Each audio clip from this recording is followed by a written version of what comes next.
4 महीने बीतकर 10 दिन ऊपर हो गए थे, पर बड़े भैया की ओर से अभी तक कोई खबर नहीं आई थी कि वो पापा को लेने कब आएंगे। यह कोई पहली बार नहीं था कि बड़े भैया ने ऐसा किया हो। हर बार उनका ऐसा ही रवैया रहता है। जब भी पापा को रखने की उनकी बारी आती है, वो समस्या उससे गुजरने लगती है। कभी भाभी की तबीयत खराब हो जाती है, कभी ऑफिस का काम बढ़ जाता है और कभी उनकी छुट्टियां ही कैंसिल हो जाती हैं। विवश होकर मुझे ही पापा को छोड़ने मुंबई जाना पड़ता है। हमेशा की तरह इस बार भी पापा की जाने की इच्छा नहीं थी, लेकिन मैंने उस पर ध्यान ही नहीं दिया और उनका और मेरा मुंबई का रिजर्वेशन करवा दिया। दिल्ली मुंबई राजधानी एक्सप्रेस अपने टाइम पर थी। सेकंड एसी की निचली बर्थ पर पापा को बिठाकर सामने की बर्थ पर मैं भी बैठ गया। साथ वाली सीट पर एक सज्जन पहले से ही विराजमान थे। बाकी बर्थ खाली थी। कुछ ही देर में ट्रेन चल पड़ी। अपनी जेब से मोबाइल निकाल मैं देख रहा था, तभी कानों से पापा का स्वर टकराया। मुन्ना, कुछ दिन तो तू भी रहेगा ना मुंबई में? मेरा दिल लगा रहेगा और प्रतीक को भी अच्छा लगेगा। पापा के स्वर की आर्द्रता पर तो मेरा ध्यान नहीं गया, पर मन ही मन में खींच उठा। कितनी बार समझाया है पापा को कि मुझे मुन्ना न कहा करे, रजत पुकारा करे। अब मैं इतनी ऊंची पोस्ट पर आसीन एक प्रशासनिक अधिकारी हूँ। समाज में मेरा एक अलग रुतबा है, ऊंचा कद है, मान सम्मान है। बगल की सीट पर बैठा व्यक्ति मुन्ना शब्द सुनकर मुझे एक सामान्य सा व्यक्ति समझ रहा होगा। मैं तनिक जोर से बोला, पापा, परसों मेरी गवर्नर के साथ मीटिंग है, मैं मुंबई में कैसे रुक सकता हूँ? पापा के चेहरे पर निराशा के बादल छा गए। मैं उनसे कुछ और कहता, तभी मेरा मोबाइल बजा। मेरी पत्नी रितु का फोन था। चिंतित स्वर में वह कह रही थी, पापा ठीक से बैठ गए ना? हाँ, बैठ गए हैं और गाड़ी भी चल पड़ी है। मैंने परेशान होकर बोला, देखो, पापा का ख्याल रखना, रात में मेडिसिन भी दे देना। भाभी को भी सब अच्छी तरह से समझा कर आना। पापा को वहां कोई तकलीफ नहीं होनी चाहिए। नहीं होगी। मैंने गुस्से में फोन काट दिया। रितु का फोन था ना? मेरी चिंता कर रही होगी। पापा के चेहरे पर वात्सल्य उमड़ आया था। रात में खाना खाकर पापा सो गए। थोड़ी देर में गाड़ी स्टेशन पर रुकी और यात्रियों की शोरगुल से हड़कंप सा मच गया। तभी कंपार्टमेंट का दरवाजा खोलकर जो व्यक्ति अंदर आया, उसे देख मुझे बेहद आश्चर्य हुआ। मैं तो सोच भी नहीं सकता था कि रमाशंकर से इस तरह ट्रेन में मुलाकात होगी। एक समय रमाशंकर मेरा पड़ोसी और सहपाठी था। हम दोनों के बीच मित्रता कम और नंबरों को लेकर प्रतिस्पर्धा अधिक रहती थी। हम दोनों भी मेहनती और बुद्धिमान थे, पर न जाने क्या बात थी कि मैं चाहे कितना भी परिश्रम क्यों न कर लूं, बाजी हमेशा रमाशंकर के हाथ ही लगती थी। शायद मेरी ही एकाग्रता में कमी थी। कुछ समय बाद पापा ने शहर के पॉश एरिया में मकान बनवा लिया, तो मैंने कॉलेज चेंज कर लिया और इस तरह रमाशंकर और मेरा साथ छूट गया। 2-3 महीने पहले एक सुबह मैं अपने ऑफिस पहुंचा। कॉरिडोर में मुझसे मिलने के लिए काफी लोग बैठे हुए थे। बिना उनकी ओर नजर उठाए मैं अपने केबिन की ओर बढ़ रहा था। यकायक एक व्यक्ति मेरे सम्मुख आया और प्रसन्नता के अतिरेक में मेरे गले लग गया। रजत, यार तू कितना बड़ा आदमी बन गया है, पहचाना मुझे? मैं रमाशंकर। मैं सकपका गया। फीकी सी मुस्कुराहट मेरे चेहरे पर आकर विलुप्त हो गई। इतने लोगों के सम्मुख उसका अनौपचारिक व्यवहार मुझे खल रहा था। वह भी शायद मेरे मनोभावे को ताड़ गया था। तभी तो एक लंबी प्रतीक्षा के उपरांत जब वह मेरे केबिन में दाखिल हुआ तो समझ चुका था कि वो अपने सहपाठी से नहीं बल्कि एक प्रशासनिक अधिकारी से मिल रहा था। उसका मुझे सर कहना मेरे अहम को संतुष्ट कर गया। यह जानकर कि वह पिछले विभाग में महज एक क्लर्क है जो मेरे समक्ष अपना तबादला रुकवाने की गुजारिश लेकर आया है, मेरा सीना अभिमान से चौड़ा हो गया। कॉलेज के प्रिंसिपल और टीचर्स तो क्या, मेरे सभी कलीग्स भी यही कहते थे कि एक दिन रमाशंकर बहुत बड़ा आदमी बनेगा। आज मैं कहां से कहां पहुंच गया और वो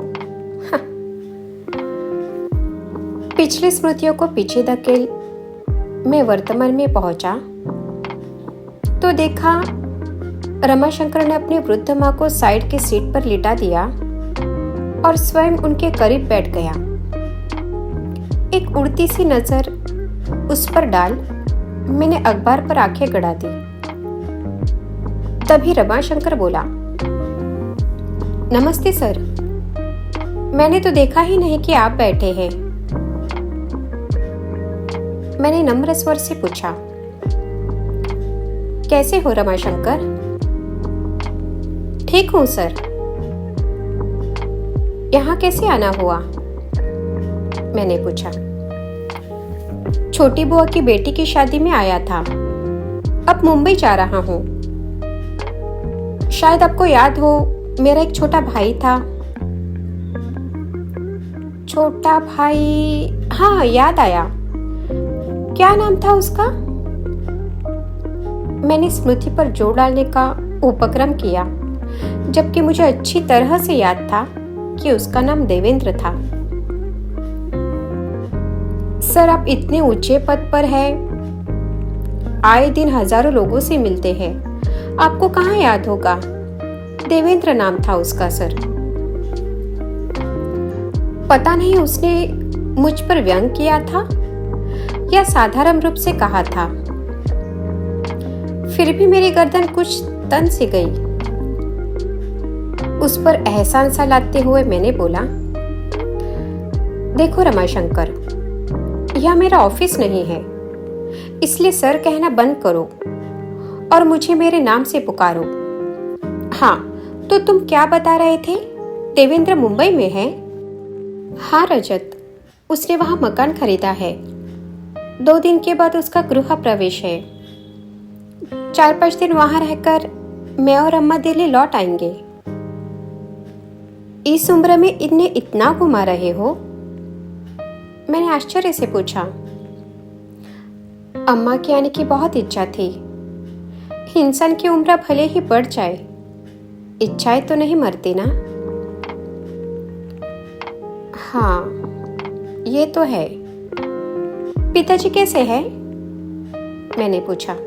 पिताजी का तो 2 साल पहले ही स्वर्गवास हुआ है। अम्मा ये दुख झेल नहीं पाई और उन्हें भी हार्ट अटैक आके गया। बस तभी से ये बीमार रहती है।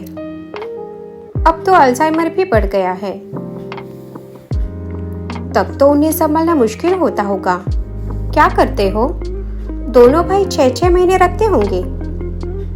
ऐसा पूछकर मैं शायद अपने मन को तसल्ली दे रहा था, लेकिन रमाशंकर बोला, नहीं नहीं, मैं तो ऐसा सोच भी नहीं सकता। अम्मा शुरू से ही दिल्ली में रही है, उनका कहीं और मन लगना मुश्किल है। मैं नहीं चाहता इस उम्र में उनकी स्थिति पेंडुलम जैसी हो जाए, कभी इधर तो कभी उधर। कितनी पीड़ा होगी उन्हें यह देखकर कि पिताजी के जाते ही उनका कोई घर ही नहीं रहा। वो बस हम पर बोझ है। मैं मुस्कुराया। रमाशंकर, इंसान को थोड़ा व्यवहारिक भी होना चाहिए। जीवन में सिर्फ भावुकता से काम नहीं चलता है। अक्सर इंसान दायित्व उठाते उठाते थक जाता है और तब ये विचार मन में आता है कि अकेले हम ही क्यों माँ बाप की सेवा करें, दूसरा क्यों न करे। पता नहीं रजत, मैं जरा पुराने विचारों का इंसान हूं। मेरा तो यह मानना है कि हर इंसान की करनी उसके साथ है। कोई भी काम मुश्किल तभी लगता है जब उसे बोझ समझकर किया जाए। माँ बाप क्या कभी अपने बच्चों को बोझ समझते हैं? आधे अधूरे करते हुए हमें कभी आस्था नहीं होती रजत, मात्र औपचारिकता होती है। और सबसे बड़ी बात, जाने अनजाने हमारे कर्म ही तो संस्कार बनकर हमारे बच्चों के द्वारा हमारे सम्मुख आते हैं। समय रहते ये छोटी सी बात इंसान के समझ में आ जाए तो उसका बुढ़ापा भी संवर जाए। मुझे ऐसा लगा मानो रमाशंकर ने मेरे मुख पर तमाचा मारा हो। मैं निशब्द होकर मौन से सोने का उपक्रम करने लगा, किंतु नींद मेरी आंखों से अब कोसों दूर हो चुकी थी। रमाशंकर की बातें मेरे दिलो दिमाग में हथौड़े बरसा रही थी। इतने वर्षों से संचित किया हुआ अभिमान पल भर में चूर चूर हो गया था। प्रशासनिक परीक्षा की तैयारी के लिए इतनी मोटी मोटी किताबें पढ़ता रहा,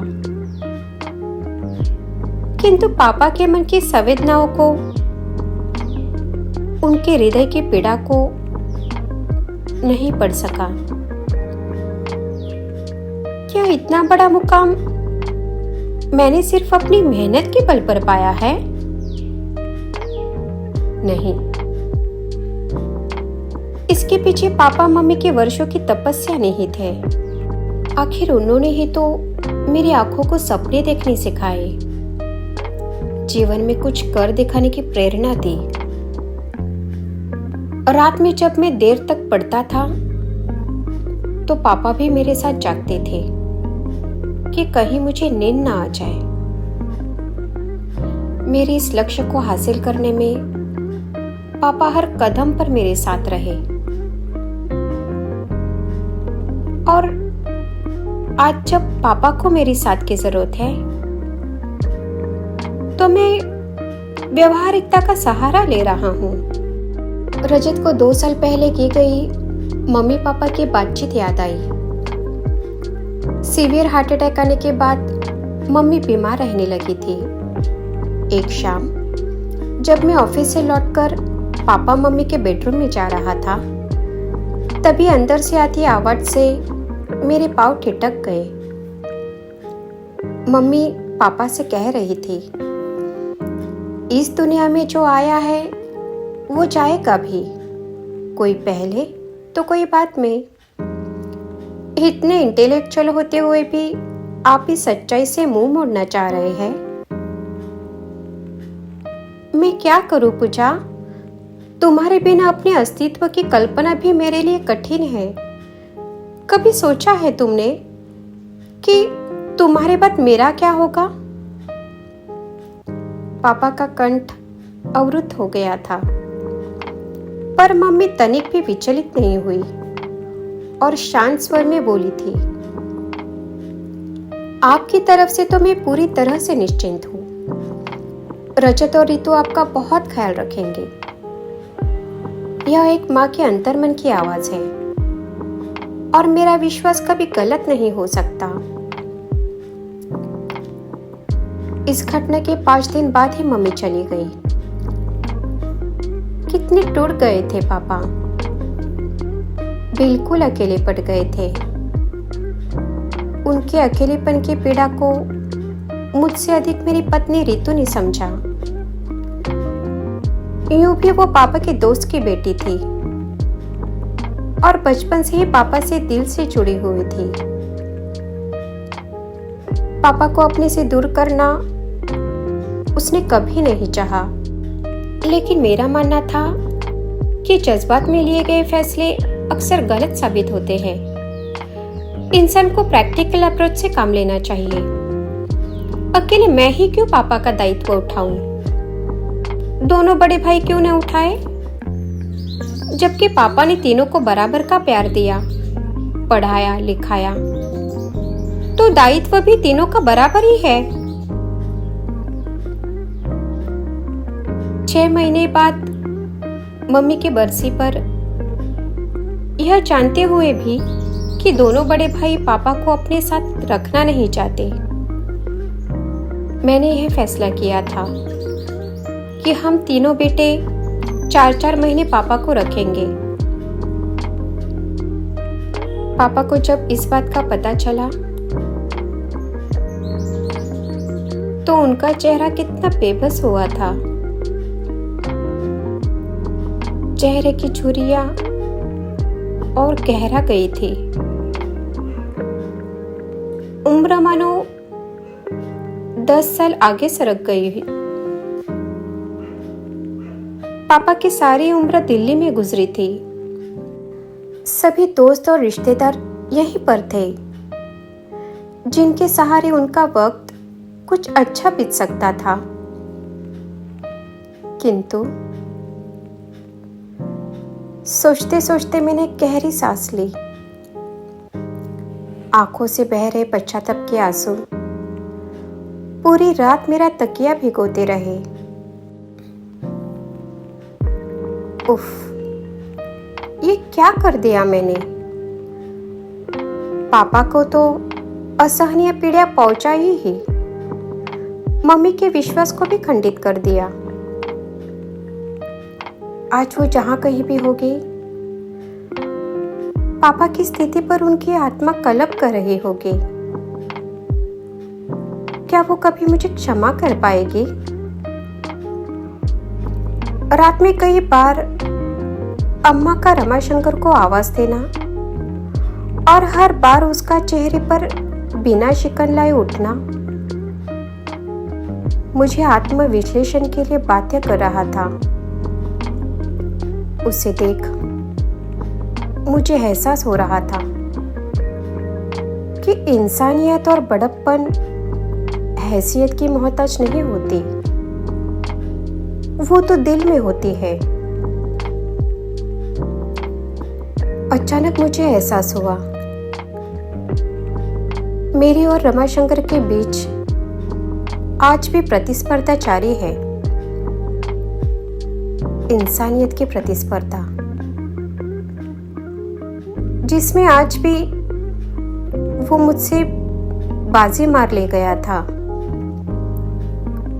पद भले ही मेरा बड़ा था, किंतु रमाशंकर का कद मुझसे बहुत ऊंचा था। गाड़ी मुंबई सेंट्रल पर रुकी तो मैं रमाशंकर के करीब पहुंचा।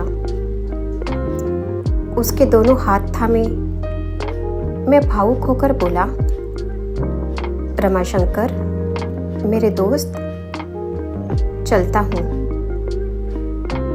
ये सफर सारी जिंदगी मुझे याद रहेगा। बोल के मैंने उसे गले लगा लिया। आश्चर्य मिश्रित खुशी से वह मुझे देख रहा था। मैंने आगे बोला, वादा करो रमाशंकर, अपनी फैमिली को लेकर मेरे घर अवश्य आओगे। आऊंगा क्यों नहीं? आखिर इतने वर्षों बाद मुझे मेरा दोस्त मिला है। खुशी से उसकी आवाज कांप रही थी। अटैची उठाए पापा के साथ मैं नीचे उतर गया। स्टेशन के बाहर मैंने टैक्सी पकड़ी और ड्राइवर से एयरपोर्ट चलने को कहा। पापा हैरत से बोले, एयरपोर्ट क्यों? भावुक होकर मैं पापा के गले लग गया और रुंधे कंठ से बोला, पापा, मुझे माफ कर दीजिए। हम वापस दिल्ली जा रहे हैं। अब आप हमेशा वही अपने घर में रहेंगे।